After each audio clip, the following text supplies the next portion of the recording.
Good day, ma'am. So we are presenting our topics entitled Millennials and Millennials Ethical Challenges and Responses. Definition of ethics. Ethics, also called moral philosophy, the discipline concerned with what is morally good and bad and morally right and wrong.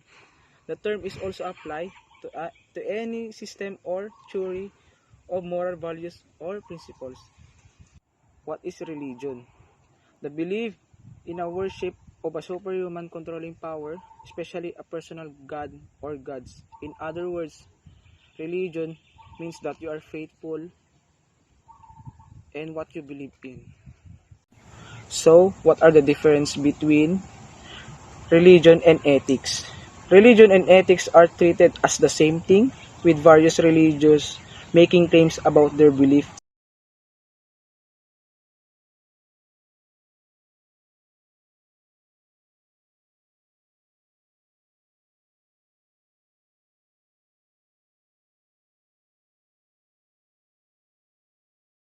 The different generations. The silent generation 1925, 1945, 75 and 95. While baby boomer generation is 1946, 1954, 56 and 74. Generation X, baby bus 1965, 1979, 41 and 55. Senials 1975, 1985, 35, 45.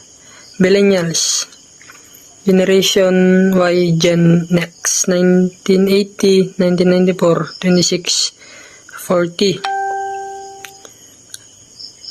I, Gen or Gen Z, 1995, 2012, 8 and 25.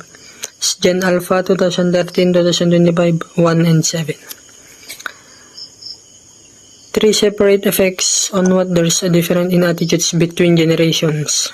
One is life cycle or age differences brought by the influence of their life cycle or age.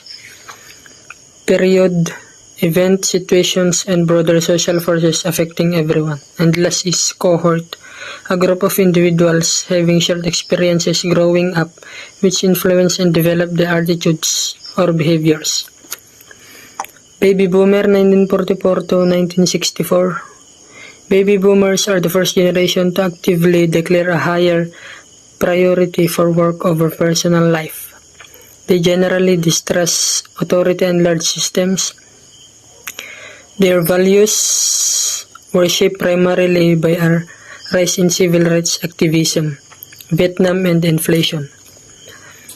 They are more optimistic and open to change than prior generation, but they are also responsible for the Me generation with its pursuit of personal gratification, which often shows up as a sense of entitlement in today's force.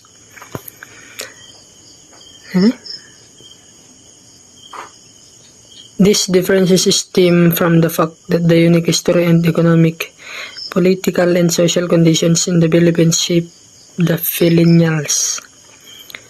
When facing ethical challenges, baby boomers and millennials. Baby boomers strongly adheres to their own beliefs and values.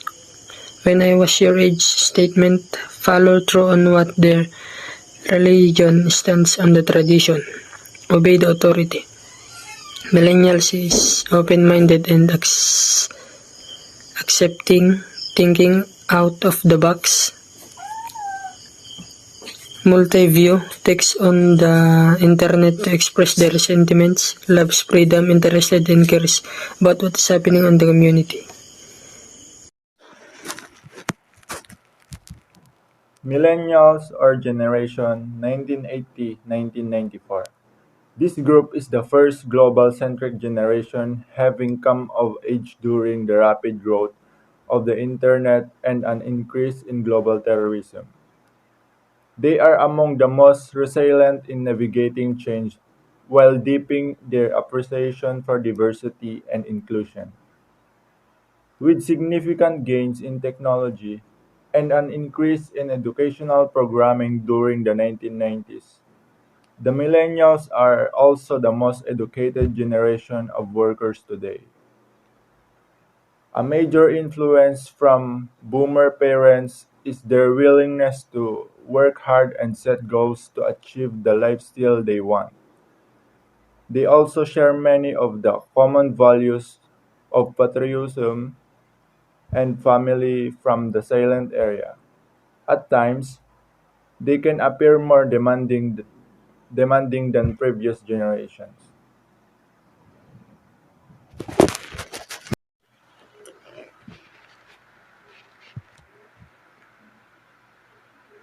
Millennials or Filipino millennials.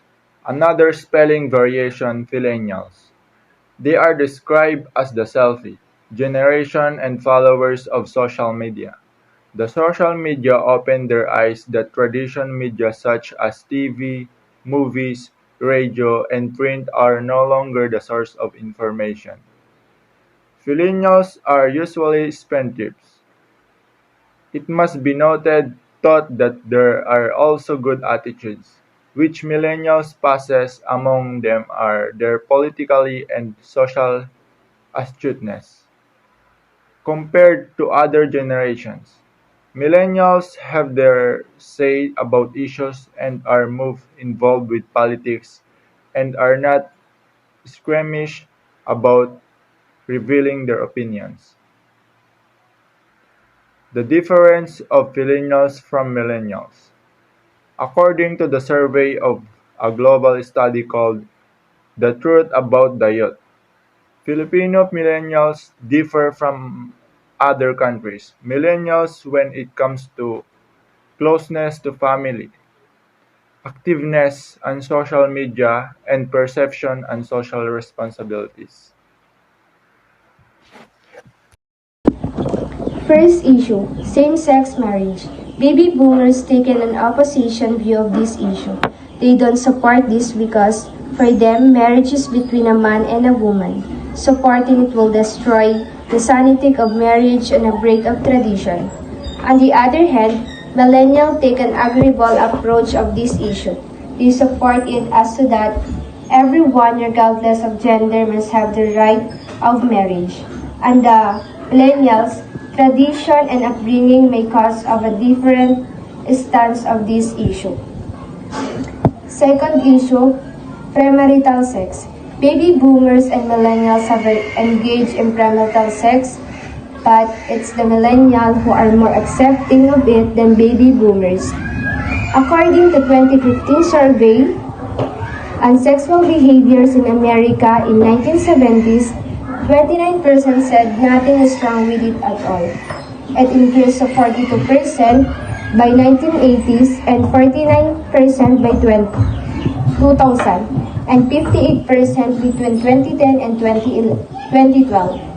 And the Philippine setting again, tradition, upbringing, and religious views may differ the stance of millennials. However, Popcom said that 30% of youngsters ranging from 15 to 19 years old have engaged in premarital sex by 2017. Most of these unprotected, thus leading to higher teenage pregnancies in country. Ways of coping ethical challenges. According to an article from MSU Online, there are ways of how to act and react when faced by an ethical conduct of ethical dilemma without losing your ethics. First, repeat back and clarify. Second, ask question. Third, focus on someone's best interest. Fourth, suggest an alternative. Fifth, escalate. Sixth, blow the whistle. And the last, deem it necessary. Do's and don'ts when speaking up. Do. First, question your assumptions. Second, gain perspective. And the last, have a conversation. For don't, forge ahead without a plan and make accusations. Know your ethics. Ethics isn't the only way to define what's the best decision made to look like. Maintaining your own ethical awareness and practicing sound judgment are essential as you decided what steps to take in dealing with ethical dilemmas. Ethics is a process of questioning, discovering, and defending our values, principles, and purposes. It's about finding out who we are and staying true to that in the face of temptations, challenges, and uncertainty.